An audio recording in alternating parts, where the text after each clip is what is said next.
Hello friends. आज मैं आपसे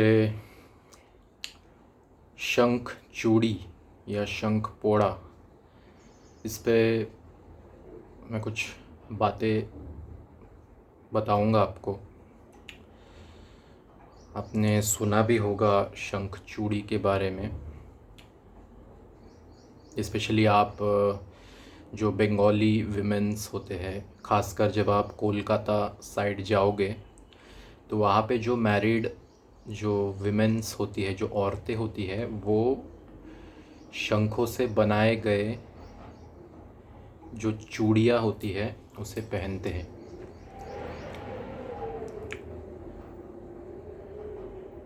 मुझे इन लोगों का कुछ समझ में आता नहीं है कि मतलब ये कैसे लोग हैं। मतलब एक और ये शंख को इतना पूजनीय मानते हैं, इतना पवित्र, इतना सेक्रेड मानते हैं। और यदि आप बंगाली लोगों के कोई भी घर में जाओ, उनके घर में शंख का होना अनिवार्य है। मतलब हर बंगाली के घर में शंख होता ही होता है, देख लीजिएगा। और एट द सेम टाइम उनको शंखों से बनाई हुई चूड़ियाँ भी चाहिए। मतलब एक हाथ से वो कह रहे हैं कि पवित्र भी है, और दूसरी ओर वो कह रहे हैं कि उसे काट के, उसे डिस्ट्रॉय करके शंखों को उसकी चूड़ियाँ बना के पहनते हैं। गज़ब की थिंकिंग है, मान गया मैं। यदि आप कोलकाता साइड जाओगे तो आप वहाँ पे फैक्ट्री में देखोगे ऐसे दर्जनों शंख रहते हैं सफ़ेद कलर के, जिसे विष्णु शंख कहा गया है। वो इतना पवित्र शंख है। उन शंखों को एक्चुअली मशीन से काटा जाता है, उसे डिस्ट्रॉय किया जाता है और उससे वो चूड़ियाँ बनाई जाती है। चलो एक एक बात मान भी ले कि कुछ कुछ शंख अगर समंदर से ख़राब निकलते हैं या ऑलरेडी टूटे हुए निकलते हैं, तो इसका ये मतलब तो नहीं कि उसे और तोड़ के उसकी डिसरेस्पेक्ट की जाए, उसे तोड़कर कुछ भी बना दिया जाए। ये गलत है, मेरे हिसाब से तो भी गलत है। मतलब आप एटलीस्ट शंखों को रख रहे हैं, आप घर पे पूजा कर रहे हैं, आप शंख बजा रहे हैं, भगवान के जो घर है, जिसे देवघर कहते हैं, पूजा घर कहते हैं, उसे वहाँ रख रहे हैं। वही शंखों को आप उसे तोड़ा मरोड़ा जा रहा है, उसे काट कर उसके चूड़ियाँ बना के पहनी जा रही है, उसे बेचा जा रहा है। ये क्या है? मतलब हॉरिबल, लाइक वेरी हॉरिबल। तो बेसिकली मैं यही कहना चाहता हूँ कि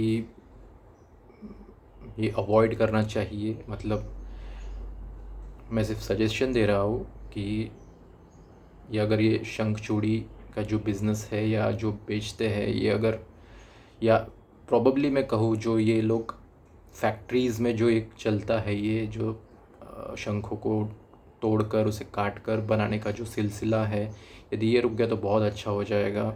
मेरी तो दिल से तमन्ना है, काफ़ी स्ट्रॉन्गली मेरी डिज़ायर है कि ये बंद होना चाहिए।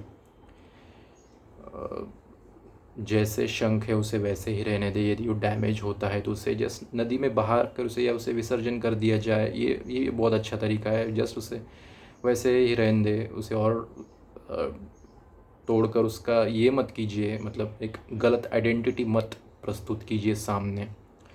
तो मैं यही कहना चाहता हूँ।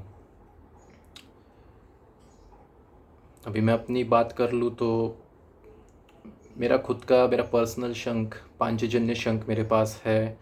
वो बहुत बड़ा साइज़ का शंख है और वो थोड़ा सा हल्का सा डैमेज भी है, लेकिन मैंने उसे विसर्जन वगैरह नहीं किया। मेरा शंख खंडित है थोड़ा सा, लेकिन मैंने उसे कभी ऐसे उस नज़रिए से नहीं देखा कि वो मेरे लिए अशुभ है या उसे मैं घर नहीं रख सकता, उसे बजाया नहीं जा सकता। जो मेरा पर्सनल शंख है वो इतना लाउड बजता है, मैंने उसे सिर्फ साउंड की वजह से और उसकी सुंदरता देख के मैंने उसे अपने पास रखा, ना कि वो मतलब और कुछ देख के। बस वो सुंदर है, उसकी आवाज़ बड़ी भारी है, बहुत लाउड बजता है, लेकिन ये वो हल्का सा डैमेज है। इस बात से मुझे कुछ फ़र्क नहीं पड़ता। मेरे लिए वही भावना है शंख के लिए, वही फीलिंग्स है, वही इमोशंस है।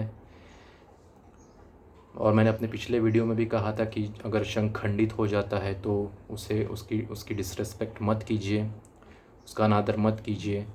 भगवान आप यदि पूजा में उस शंख को रख रहे हो तो भगवान को इससे कुछ फ़र्क नहीं पड़ेगा कि वो शंख खंडित है। आपके सिर्फ वो भावना देखेंगे, आप किस भावना से शंख बजा रहे हो पूजा में, या किस भावना से शंख का इस्तेमाल करके आप जो मूर्ति है भगवान की उनको नहला रहे हो, किस भावना से आप शंख का इस्तेमाल कर रहे हो, भगवान ये देखते हैं।